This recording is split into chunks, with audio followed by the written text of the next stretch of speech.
After holding the defensive line at Bastogne, Easy Company was ordered back into action to help drive the German forces out of the bulge.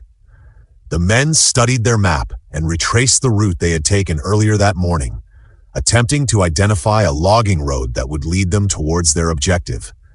Despite the cold and the tension, they continued to joke with one another as they prepared to move. Guarnere received the order to get the men underway and called 2nd Platoon forward. Lipton was relieved to be moving again after spending so long confined to a frozen foxhole. Even if the march accomplished nothing else, it would at least generate enough warmth to restore some feeling to their bodies.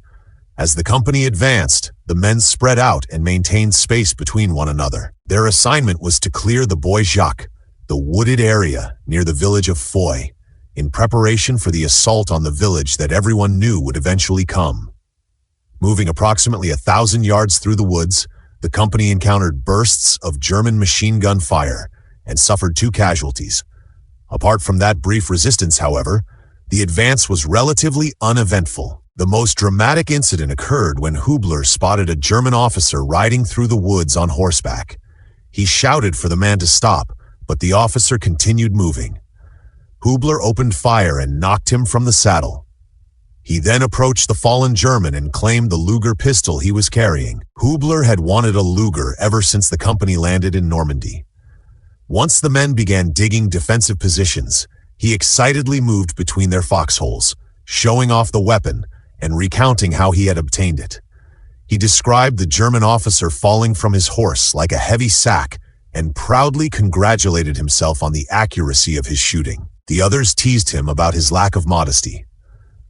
Hubler even suggested that his performance might have allowed him to compete with Shifty Powers, who was widely regarded as one of the finest shots in the company. Shifty quietly rejected the compliment and insisted that he was not especially talented.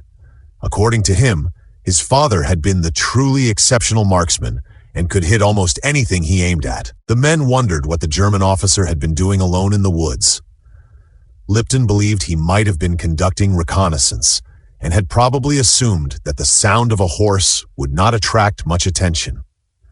Someone else suggested that the officer had simply been trying to escape before the Americans advanced any farther. They did not know what had happened to the horse after its rider was shot, although they hoped it had continued running and escaped unharmed. Lipton checked that the men were properly dug in and briefly stopped to talk with them. He complimented Hubler on his shooting and told him that everyone was fortunate to have him on their side. Hubler appreciated the praise. Shifty also thanked Lipton for helping him with his position before Lipton was called away by one of the officers. The officer wanted to know where Lieutenant Dike was. Lipton could only say that Dike was somewhere in the area because he had not seen him throughout the day. Dike had not been visible during the movement through the woods, leaving Lipton and the other non-commissioned officers to organize the company and determine its final positions. When the officer learned that Brown and Stevenson had been wounded, his irritation grew. Once again, he demanded to know where Dike had gone. The men privately wondered the same thing. One of them remarked that wherever Dike was, he wished the lieutenant would remain there. Another suggested that Dike should take Lieutenant Shames with him. Lipton immediately ordered them to stop talking, and the men obediently fell silent. A sudden gunshot interrupted them. At first, they suspected that a patrol might have encountered the enemy, but they dismissed that possibility because they would have heard more activity. Someone suggested a sniper, although the sound had not resembled rifle fire. Shifty carefully examined the surrounding woods, but could not see anyone. They quickly discovered that Hubler had been shot. The bullet had not come from a German sniper. The Luger concealed beneath his layers of clothing had accidentally discharged, sending a round into his leg. The men rushed towards him and called urgently for a medic. Hubler lay in agony, repeatedly explaining that the pistol had simply fired without him touching it. The others demanded to know why he had placed a loaded weapon inside his trousers, but there was no time to argue. He insisted that he had done nothing to cause the discharge and swore that his hands had been nowhere near the pistol. When they examined him, Hubler complained that the pain was unbearable and feared the bullet had struck the bone. His friends told him not to look at the wound and continually reassured him that he would survive. As his body began to shake, they tried to keep him warm. Blankets and spare clothing were gathered and wrapped around him while the men maintained a steady conversation, hoping to keep him conscious. They attempted to lighten the situation by joking that the injured leg might have belonged to a German. Perconte placed another covering over Hubler, while the others held him still. Hubler looked towards Lipton and reminded him that he had called him a great shot. Lipton repeated the compliment and encouraged him to remain strong. He reminded Hubler that he was a paratrooper who had jumped from aeroplanes and survived combat. A man capable of doing that could endure a wound to the leg. Despite their encouragement, Hubler continued shivering. The men told him that the injury did not appear too serious and pleaded with him to stay awake. They knew he needed to be transported to an aid station and prepared to move him as quickly as possible. However, the many layers of winter clothing covering his body prevented them from seeing the full extent of the bleeding. By the time they reached the aid station, Hubler was dead. The bullet had severed the main artery in his leg, causing him to lose blood far more rapidly than anyone had realized. The medical personnel explained that even if the men had immediately understood the severity of the wound, the outcome probably would not have changed. An injury to that artery was usually fatal under those conditions. Lipton accepted the explanation but was clearly affected by the loss. He told the officer that he would return to the company and make certain that all the men were properly dug in. Before he left, the officer once again asked about Lieutenant Dike. Lipton offered to find him, but the officer declined. He merely observed that news of a death in the company should have come from its commanding officer rather than its first sergeant. Lipton explained that he had been present when it happened and had therefore believed it was his responsibility to report it. Questions about Dike's location had become so common that Lipton felt he had heard them 1,000 times. He had asked the same question himself on numerous occasions. There were extended periods when nobody in Easy Company knew where their commander had gone. Dike regularly disappeared on unexplained walks that lasted for hours. His absence might have mattered less if he had been an ordinary soldier, but Norman Dike was supposed to be commanding the company. The men remembered how different things had been under Captain Winters, an officer respected by everyone. Moose Haliger might also have developed into a capable company commander, but before he had the opportunity to prove himself, he was accidentally shot by an American sentry. Command had then passed to Dike. Dike instructed Lieutenant Shames to maintain strict security around the company command post. He explained that battalion's operations staff was preparing another movement and that he would probably be summoned away regularly. When asked what formation the company should use, Dike offered no definite answer. He told Compton to continue with the usual arrangement and promised to clarify the matter later. He then announced that he had a telephone call to make and left without resolving the issue. Lipton did not believe Dike failed because he consistently made poor decisions. The deeper problem was that he avoided making decisions at all.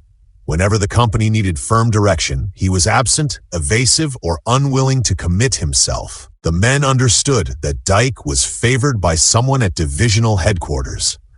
He had apparently been assigned to Easy Company so that he could gain combat experience before continuing his advancement through the army. At times, the soldiers felt that he regarded the company as an inconvenience, an unpleasant obligation he had to endure before moving farther up the command structure. Guarnere warned the others that Dike's leadership would eventually place them in serious danger.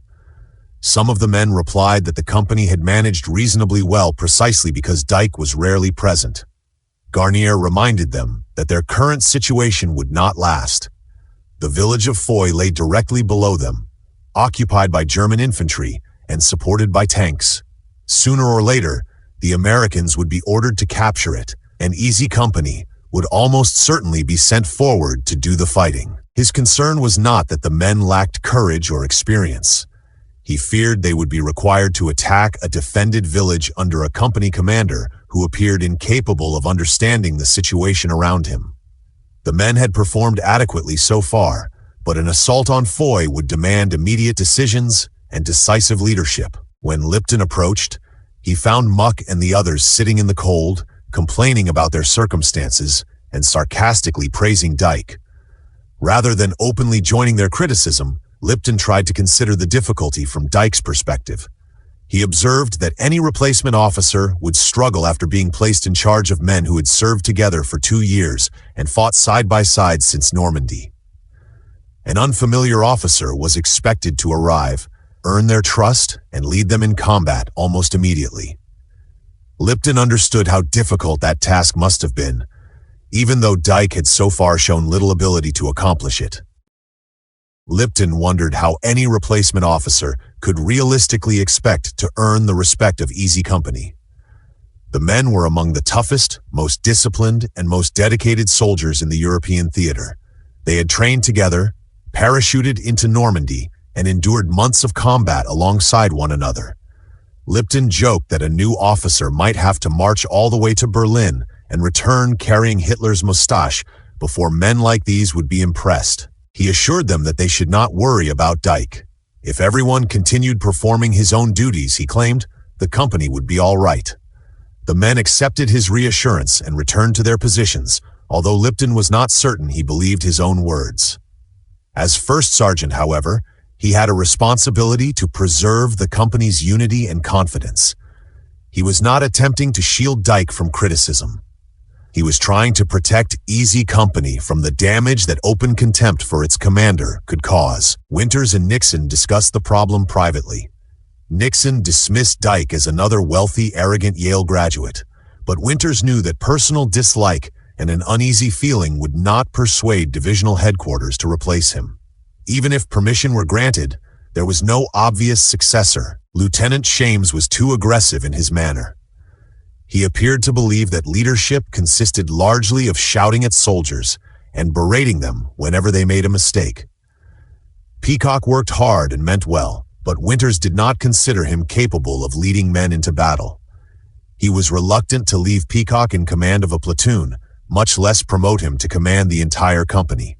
Buck Compton seemed the only credible choice. He was an experienced combat officer who had repeatedly demonstrated genuine leadership under fire. However, transferring him would deprive Easy Company of its only dependable and battle-tested platoon commander. Winters also understood that, regardless of the alternatives, he did not possess the authority to remove Dike. Nixon knew whom Winters truly wanted to command Easy Company. The obvious choice was Winters himself, but that was no longer his role.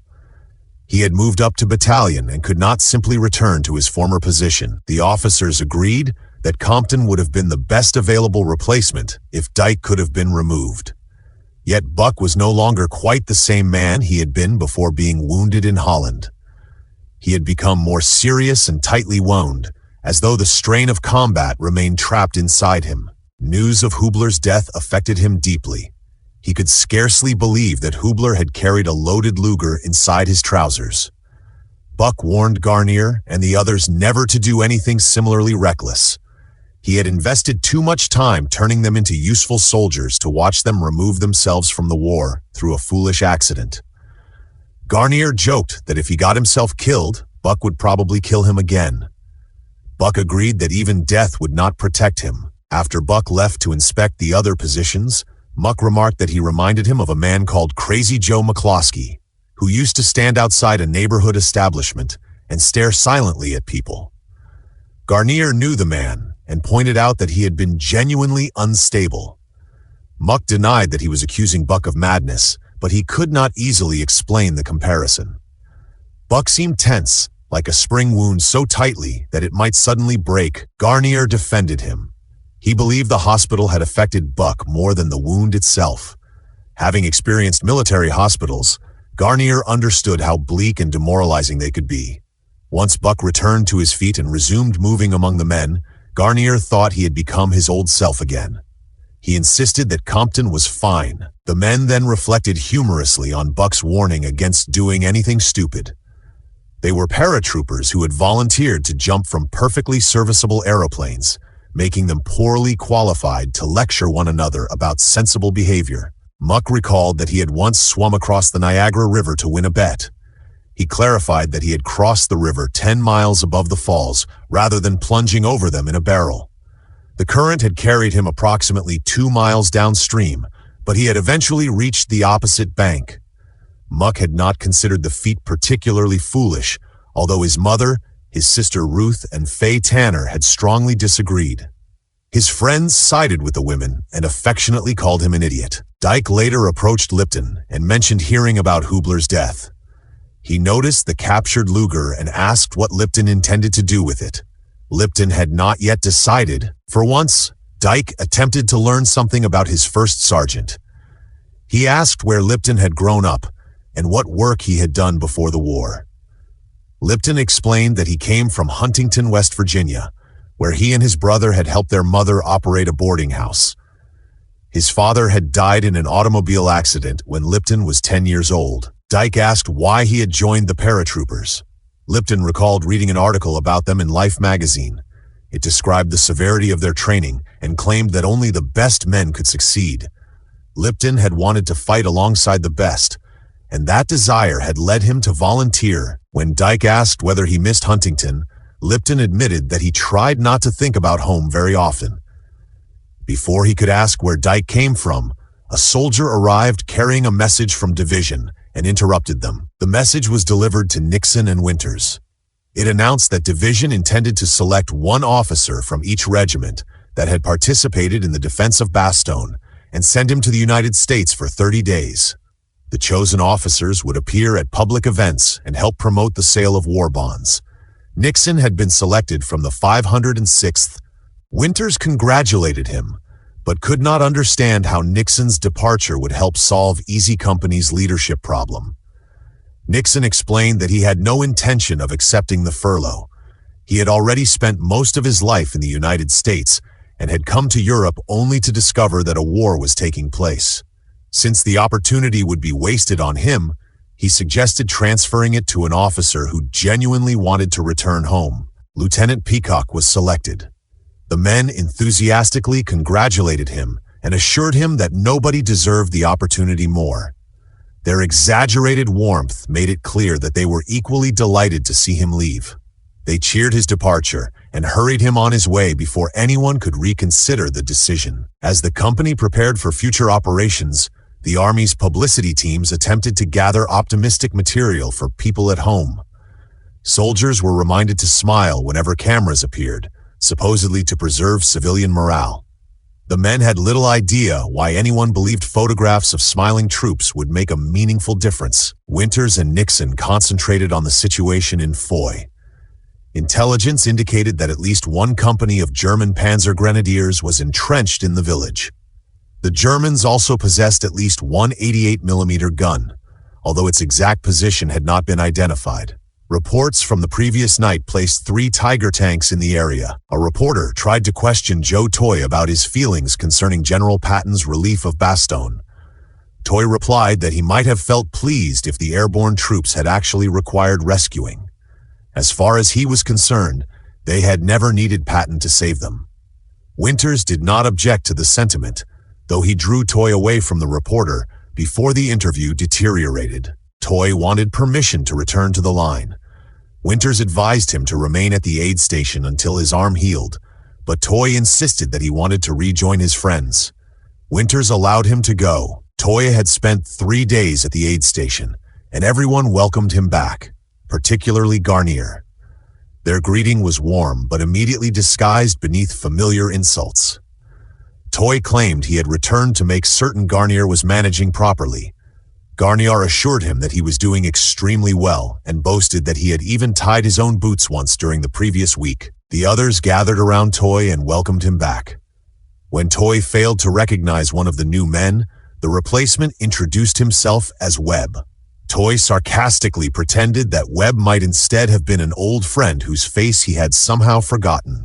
The men explained that Toye had been wounded in the arm during a Luftwaffe attack on New Year's Eve. When Webb asked how many of them had been injured, they corrected his terminology. A civilian became injured by falling from a tree. A soldier struck by enemy fire was wounded. They assured Webb that enough steel and explosives were flying around the forest for him to receive a wound eventually. Almost every veteran in the group had already been hit at least once. Ali had been wounded twice, first by broken glass in Normandy and later by fragments from a German grenade in Holland. Bull Randleman had been struck by debris from an exploding tank. George Luz remained untouched, which the others attributed to extraordinary luck. Liebgott had been wounded in the neck in Holland.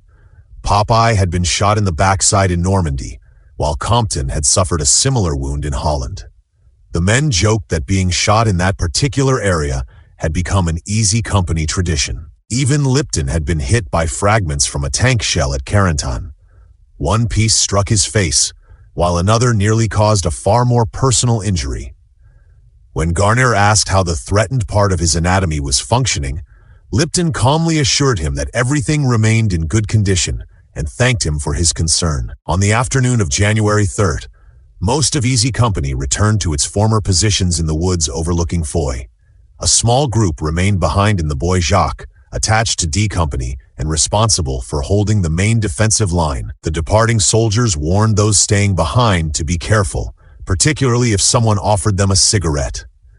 The replacements did not understand the reference until they were told about Lieutenant Ronald Speirs, one of D Company's platoon commanders. Speirs had already become a legend. Stories claimed that he had shot one of his own soldiers for drunkenness and had once distributed cigarettes to a group of German prisoners before killing them. The number of prisoners changed depending on who told the story, rising from 20 to 30 or more. Nobody knew with certainty whether any of it was true. Speirs approached Christensen and the other men and asked why they were outside their positions. They explained that they were watching the line. He praised their attention, but advised them to strengthen the overhead protection on their foxholes. They told him that Dike had ordered them not to bother because they would remain there for only one day. When Speirs learned that the instruction had come from Dike, he dryly withdrew his advice and told them to continue as ordered. Before leaving, he offered them cigarettes, causing the men to stare at him uneasily as the rumors suddenly seemed much less amusing. Late that afternoon, the rest of Easy Company reached its old position above Foy. The men discovered that soldiers from 1st Battalion had fouled many of the foxholes before leaving. Toye angrily announced that somebody would die for defecating in his position. The men suspected the departing soldiers had avoided exposing themselves above ground whenever possible. The reason soon became clear. While Easy Company had been operating in the Bois Jacques, German artillery had repeatedly struck the position.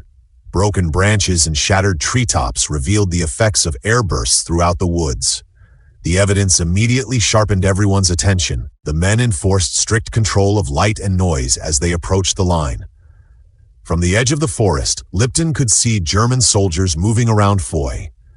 Their artillery remained concealed, but he had no doubt that it was positioned somewhere below. The damage suggested that the Germans had used heavy guns, probably 88s, and had registered the entire American position. One soldier optimistically suggested that the silence meant the German gunners had selected another target. Lipton believed they were merely waiting for Easy Company to reoccupy its old foxholes. Some of the men proposed withdrawing and digging new positions farther back. Lipton rejected the suggestion. Their orders required them to hold that section of the line. The existing foxholes were usable, but their overhead protection needed to be reinforced. When uncertainty spread, Lipton stated firmly that they would remain where they were. Dike finally supported him, telling the men to strengthen their cover and hold their positions. Almost immediately afterward, however, Dike announced that he needed to speak with regimental headquarters and left the work to everyone else. Lipton and the men began collecting branches and logs to reinforce the foxholes. Before they could complete the task, German artillery began falling among the trees. The first explosion sent everyone scrambling for cover. Shells detonated overhead and against the frozen earth, spraying timber, snow, and steel across the position. The Germans had accurately registered the area, and the unfinished foxholes offered only limited protection. As Lipton crouched inside one of them, his mind unexpectedly returned to childhood celebrations on the 4th of July. He had loved making firecrackers, cherry bombs, and other small explosives. He spent each year anticipating the opportunity to blast apart bottles and clods of dirt. The German barrage resembled those childhood explosions on an unimaginable scale. It was the most impressive and terrifying display of firepower Lipton had ever witnessed. For a brief moment, the sheer violence of it almost made him laugh. He would not have reacted that way had he known what was happening to Joe Toye nearby. Malarkey suggested leaving cover to see whether anyone had been wounded. Lipton warned him to stay inside his foxhole. The Germans often paused or adjusted their fire to lure soldiers into the open before striking them again. Toye had been badly hit and was desperately trying to rise. Disoriented, he repeatedly said that he needed his helmet. His calls for help carried through the explosions. Guarnere recognized his voice and could not remain under cover. Ignoring the danger, he crawled and ran towards his friend. He found Toye helpless in the snow and tried to reassure him. Guarnere reminded Toye that he had promised to reach the United States first and insisted that the wound would not stop him. Toye remained fixated on retrieving his helmet, but Guarnere told him to forget it. Another wounded man, Heffron, called from nearby, and Lipton moved to help him, while Guarnere continued struggling with Toye. The first barrage eased enough for the men to attempt moving the wounded. Guarnere joked about the amount of reinforcement he had placed over his own foxhole, but before they could reach safety, another salvo began. Men shouted for Guarnere to hurry. He attempted to drag Toye towards cover while shells exploded around them. A blast struck nearby and Guarnere went down as well. The calls for a medic became frantic. By the second barrage, Lipton no longer found anything remotely amusing. He struggled to organize the position amid the destruction.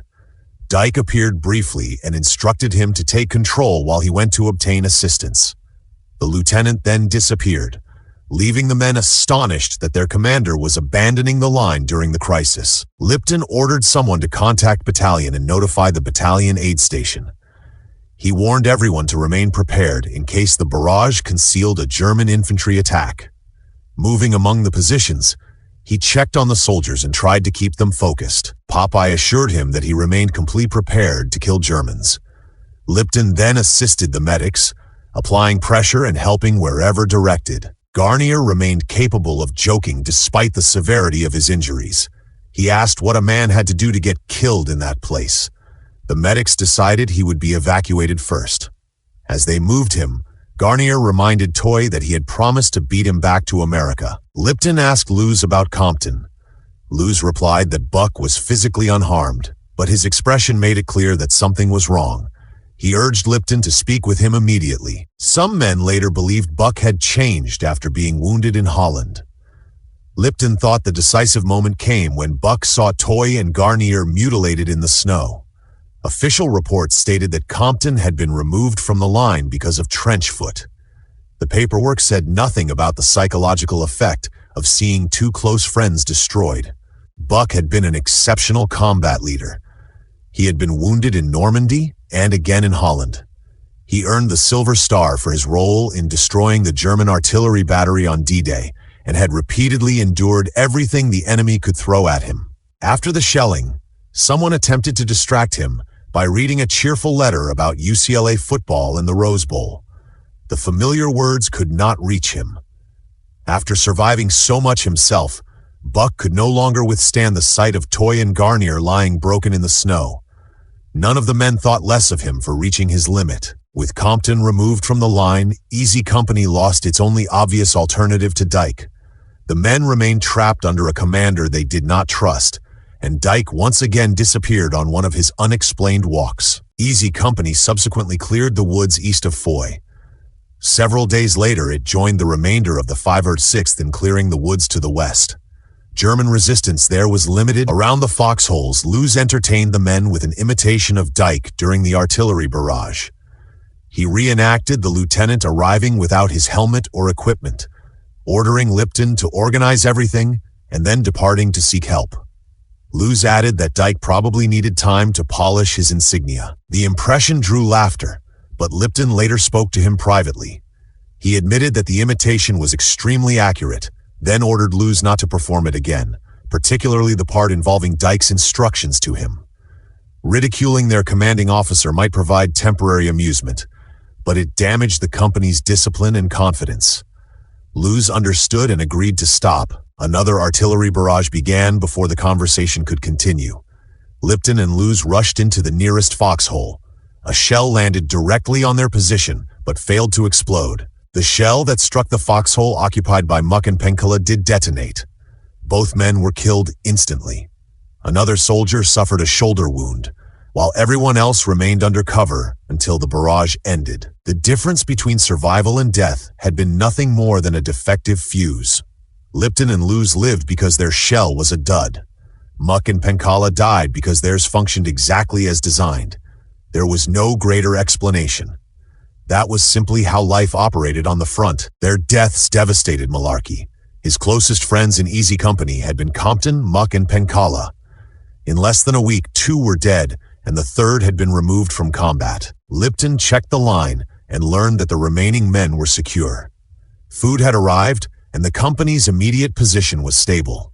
All they could do was remain under cover and hope relief came soon. Later that day, the men returned once more to the positions overlooking Foye. Everyone worried about Malarkey. Lipton approached him carrying Hubler's Luger. He remembered Malarkey mentioning that he wanted to bring such a pistol home for his younger brother and offered it to him. Malarkey recognized it as Hubler's weapon. Lipton admitted that he had intended to dispose of it, but had been unable to decide what should be done. He also told Malarkey that Winters had offered him temporary work as a battalion runner, which would take him away from the line for several days. Malarkey declined. He wanted to remain with the company. Lipton persuaded him to leave for at least an hour so he could say farewell to Buck. Even 50 yards away from the front, a short period of safety could make an enormous difference to a soldier's mental condition. Lipton warned Malarkey to handle the Luger carefully. The morning after the shelling that killed Muck and Penkala, Lipton found a soldier attempting to dig a foxhole with his bare hands. The man was so consumed by fear that he had torn away his fingernails without noticing. Lipton quickly removed him from the line, as much to protect everyone else as to protect the soldier himself. Fear was poisonous in combat. Every man experienced it, but allowing it to become visible was dangerous. Once expressed openly, it could spread through a unit, destroying concentration and morale. Compton never fully recovered from seeing Toye and Guarnere wounded. He needed distance from the front, and the army gave it to him. The artillery barrage of January 3rd and the shelling on January 9th represented the lowest point of the war for many members of Easy Company. Despite the strain, only a small number completely broke down. Lipton knew, however, that terror did not always produce an obvious collapse. Weeks of pressure since arriving at Bastogne could gradually erode concentration and morale. Any loss of focus could be fatal, particularly with more combat approaching. Easy Company had cleared the woods on both sides of Foye. The inevitable attack on the village itself could no longer be postponed. Lipton dreaded it. He had always understood that the men who trained together at Toye would not pass through the war untouched. Now he was beginning to wonder whether any of them would survive. Easy Company had been selected to lead the assault. In Lipton's judgment, the company was being sent into battle without a leader capable of commanding it. On the night before the attack, Lipton did something he had never imagined doing as a first sergeant. He went directly to Winters and openly expressed his lack of confidence in Dike. Winters noticed Lipton smoking and remarked that he had never considered him a smoker. Lipton admitted that he had not considered himself one either. The accumulated strain had changed even small habits. Lipton reported that the men were prepared.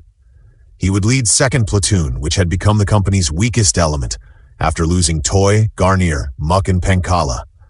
Nevertheless, he retained complete confidence in the soldiers. His confidence did not extend to their commanding officer. Lipton described Dike as an empty uniform, a man who was never truly present. Winters reminded him that Dike would physically accompany the attack. Lipton acknowledged that, but argued that physical presence was insufficient. The assault would be real combat, requiring the commander to lead men and make immediate decisions. Lipton feared Dike's paralysis would result in many Easy Company soldiers being killed. Winters listened and dismissed him. Lipton had said everything he could. There was nothing more Winters could legally do.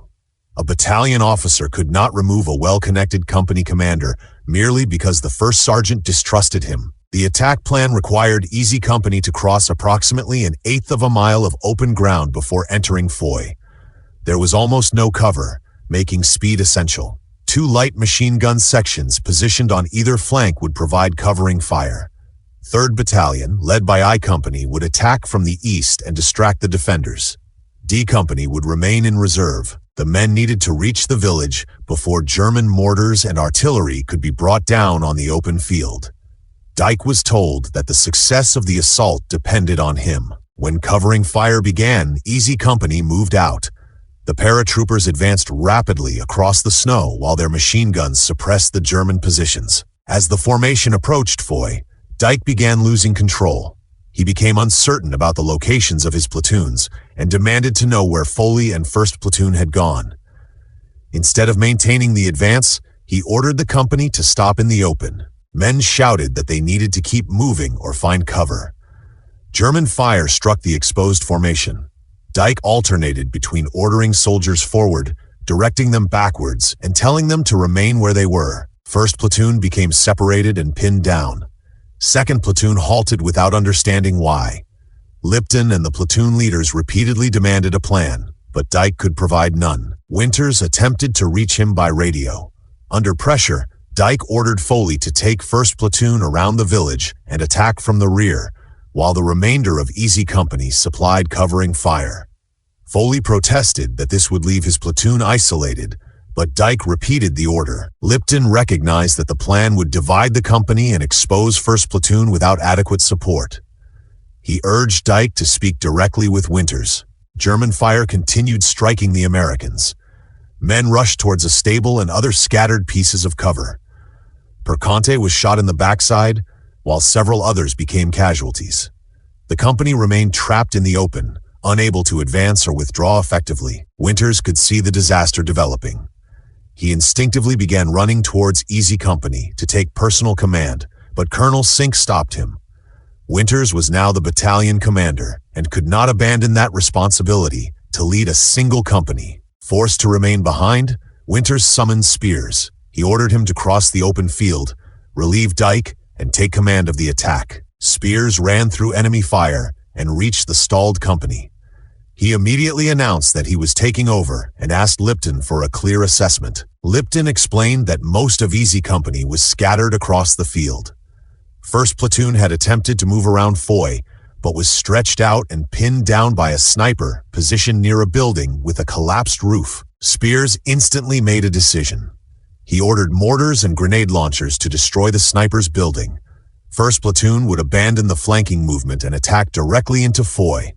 Everyone else would follow Speirs. The change was immediate. Lipton felt overwhelming relief. At last, someone was issuing clear orders. 3rd Platoon moved forward. 2nd Platoon rose and followed its new commander. 1st Platoon resumed its advance.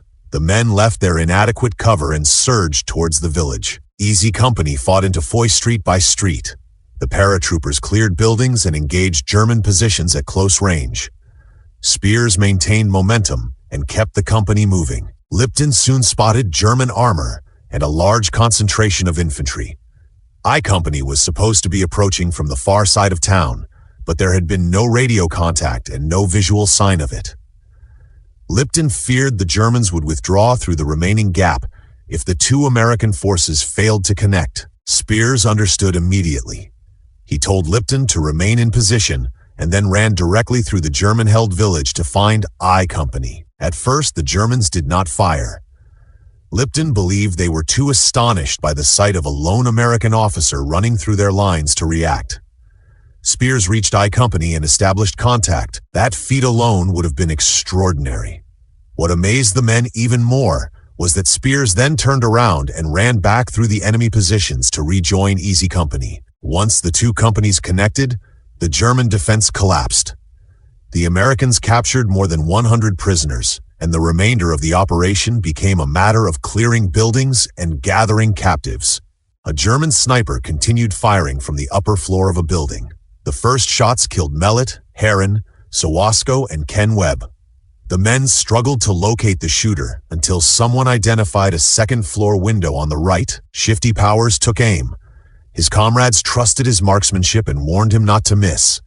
Shifty fired and eliminated the sniper, preventing further casualties. Lipton checked on Penkala, who proudly described his wound as an excellent one, because the bullet had passed cleanly through his backside. He remained cheerful and assured Lipton that he would endure it. The men soon asked whether the rumors about Dike's removal were true. When Lipton confirmed that Speirs had permanently taken command, their relief was unmistakable. After weeks under Dike, they regarded the change as a rare piece of good fortune. Easy Company had spent most of the previous month staring down at Foy and knowing it would eventually have to enter the village. Capturing it brought enormous relief. Many expected the victory to result in their removal from the front and a return to Mormelon for rest. Instead, 2 days later, they captured Noville and then advanced to Rochamps. In Rochamps, the company spent the night inside a convent. It was the first time in a month that the men had slept indoors. The sisters brought in a choir and sang for them. After weeks of cold, shelling, and death, the music seemed heavenly. For the first time in many days, the men relaxed. They believed they were finally being relieved and would soon return to Mormelon. The following morning would bring different news. Hitler had launched another offensive in Alsace, and Easy Company would be sent to Hagenau to help hold the line. That night, however, the men knew nothing about it. For those few hours, they were safe. Lipton spent the evening preparing a company roster and determining how many men remained. Easy Company had entered Belgium with 121 officers and enlisted men, reinforced by another 24 replacements. Of those 145 soldiers, only 63 were leaving with the unit. Guarnere had been gravely wounded. Toye had lost a leg. Hubler was dead following the accidental discharge of his pistol. Heron, Mellet, Sawasco, Kenneth Webb, Harold Webb, Alex Penkala, and Skip Muck were among those killed. The month in Belgium had also cost Easy Company one excellent officer in Buck Compton and one ineffective officer in Norman Dike. Yet the company had gained a strong commander in Ronald Speirs.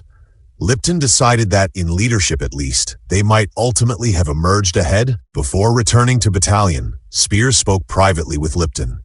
He sensed that Lipton wanted to ask whether the frightening stories told about him were true. Speirs observed that such stories always came from someone who claimed to know a witness. When that supposed witness was questioned, he had merely heard the tale from someone else. The pattern was ancient. Speirs imagined Roman centurions spreading stories about a soldier named Tertius cutting the heads from Carthaginian prisoners. Perhaps the rumors survived because Tertius never denied them. Perhaps he recognized that there was value in his soldiers believing he was the most ruthless and dangerous man in the Legion. Speirs implied that the stories surrounding him served a similar purpose, though he neither confirmed nor denied them. Lipton assured Speirs that the men were not especially concerned about the rumors. They were simply grateful to have him commanding Easy Company. After Dike, they were relieved to have a capable leader again. Speirs replied that, from everything he had heard, the company had never truly been without one. Since Winter's move to battalion, there had always been a man Easy Company could depend upon.